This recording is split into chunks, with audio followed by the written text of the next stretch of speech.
sa wet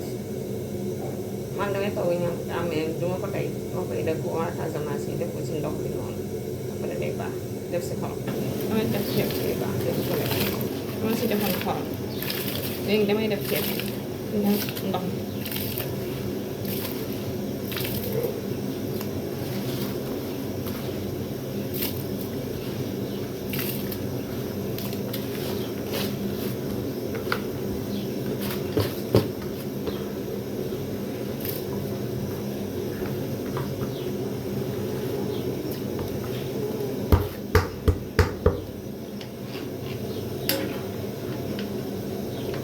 mi dama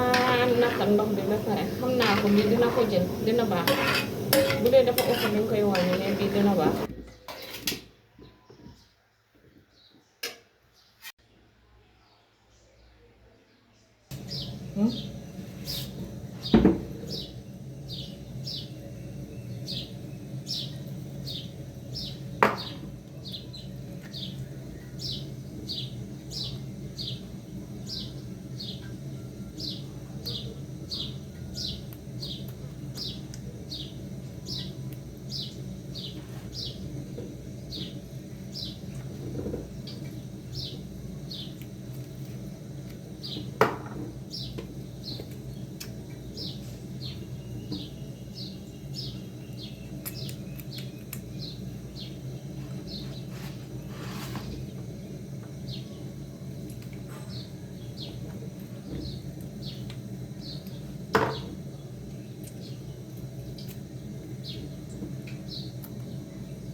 quantité bi nga bëgg rek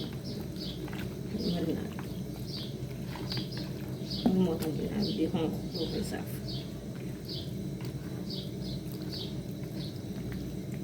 tuuti xorom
mâché soble bi benn kilo la benn mâché moutarde comme ni nga ko bëggee rek poobar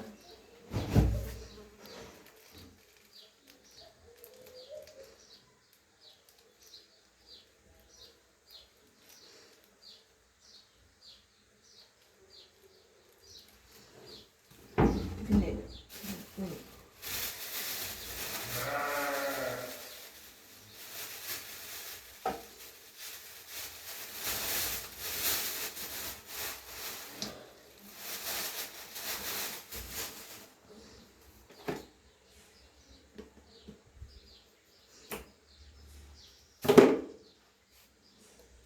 vinaigre quantité bi nga bëgg rek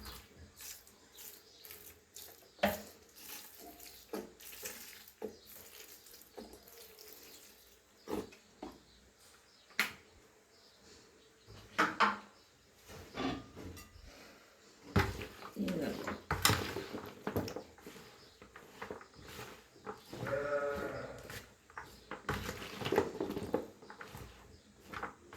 après dañ koy bàyyi mu reposer pendant 15 minutes